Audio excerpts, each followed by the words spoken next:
Welcome back to Movie Recap. Today I'm gonna show you a 2014 independent drama film called Still Alice.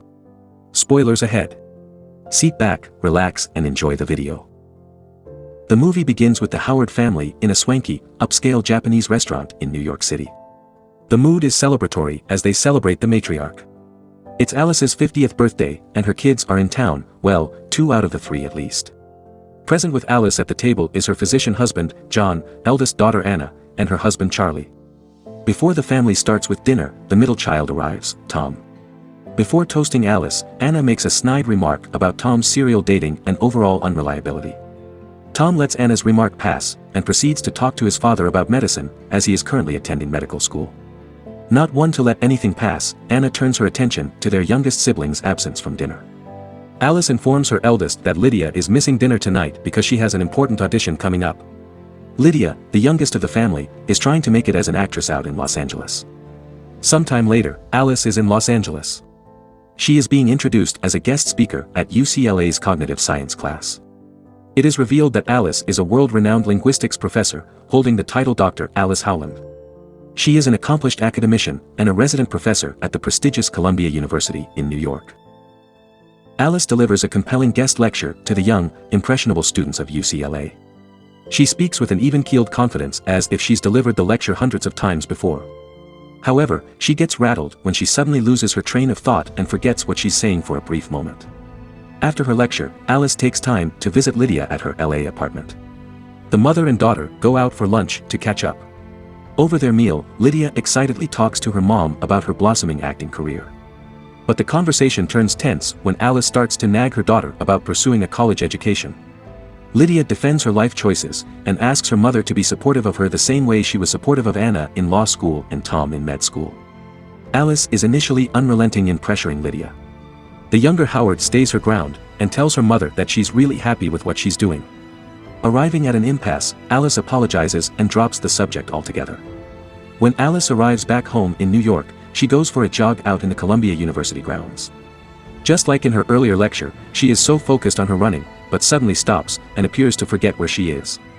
She seems upset, and this time, it takes her longer to compose herself and regain her bearings. These instances of confusion and forgetfulness continue to concern Alice, so she finally decides to see a doctor about it. During the doctor's examinations, he makes Alice take a series of memory screening tests. He doesn't share any of his initial findings to her yet. Instead, he orders a few more tests and reminds Alice to lead a healthy and active lifestyle to maintain her memory. The doctor also makes sure to ask Alice to bring a family member with her during her next visit. Back at home, following her unsettling visit with the doctor, Alice prepares a Christmas dinner for the whole family. Trying still to alleviate her growing anxiety about her failing memory, Alice tries to play little memory games while cooking. As her dinner guests start to arrive for dinner, Alice also begins to forget little things in the kitchen. She shoos people away from the kitchen to conceal her struggles from the family. On her next doctor's appointment, Alice goes alone. The doctor reports that her test's results all came back fine. He confirms that Alice has no evidence of any cerebral hemorrhages or strokes. But he is worried about the results of Alice's memory test. He orders a PET scan to check for early onset Alzheimer's disease as Alice has started showing sporadic memory impairments and evidence of decline in mental function. After the grim doctor's visit, Alice is ever more upset. She begins to lose her composure and finally breaks her silence about her personal struggle. Unable to fall asleep one night, she finally decides to tell her husband about her doctor's findings. John, in shock about receiving devastating news in the middle of the night, is initially in complete denial. While Alice begins to list down her memory loss and confusion episodes to John, she is forced to finally recognize her condition. She breaks down and cries at the thought of losing herself to Alzheimer's. The next day, the married couple decides to go to Alice's next doctor's appointment together. The next doctor's visit is tense. Alice's neurologist tries to calmly explain to the couple that in Alice's case, Alzheimer's disease is practically confirmed. The tension builds as John attempts to contradict the doctor's findings, but unfortunately the diagnosis stands. The doctor gives the couple further bad news as he explains that Alice's particular case might be familial, therefore genetic. In such a case, if Alice's children are tested and are confirmed to carry the gene, they will have a 100% rate of developing the disease too. The following week, all the Howard children are back in town to celebrate their parents' anniversary. With all their children gathered together, Alice and John make the difficult decision to tell their children about Alice's condition. They also ask their children to get tested to know if they have the gene that can cause them to get sick in the future. In the following weeks, the Howard children get tested for the Alzheimer's gene. It is Anna who calls Alice to share the results of their genetic exams. The eldest Howard daughter is confirmed to have the gene. Tom has thankfully tested negative, but the youngest Lydia refused to get tested. Alice is empathetic to Anna's feelings and tries to console her daughter, but Anna puts on a brave front for her mother. Meanwhile, Alice's job at the university suffers as her mental condition worsens. She is summoned by her department head to go over Alice's semestral reviews from her students. After receiving a dismal evaluation, Alice comes clean to her boss about her medical issue. She reveals she has Alzheimer's, but pleads to stay on the linguistics faculty for as long as she could. Recognizing that her condition is progressively getting worse, Alice visits a nursing home for the elderly with Alzheimer's. She is discouraged by what she envisions would be her future. Instead, she develops an alternative plan. Before heading home, Alice picks up a prescription for a number of potent sleeping pills that she subsequently hides in a specific dresser drawer in her bedroom. She also writes out a number of basic questions on her phone that she should use to test her memory and cognitive function every morning. Finally, she records a video of herself on her computer with specific instructions to take all the sleeping pills at once when she can no longer answer her personal memory questions. It is revealed that Alice's alternative future plan is for her to kill herself once she feels she is no longer in the same mental capacity. She codenames her plan, Butterfly, after her favorite necklace. The next morning, Alice wakes up with a bracelet that is labeled, Memory Impaired. After being let go from her job at the university, Alice and John take a trip to their family beach house for a quick vacation. They laugh and reminisce about their lives together. During their trip, it is apparent that Alice's condition has started to worsen. Alice is becoming increasingly forgetful. At the beach house, she asks John the same question over and over, forgetting a conversation they just had. When they were about to go out for a run, Alice becomes confused in their own home and can't find the toilet. She ends up wetting her pants, and John finally reckons his wife is getting worse.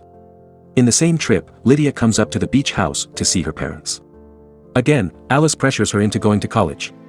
Lydia is incredulous at her mother. She calls her unfair for using her illness to make her do what she wants her to do with her life. This further drives a wedge between them. Back at home, John tries to repair Alice and Lydia's relationship.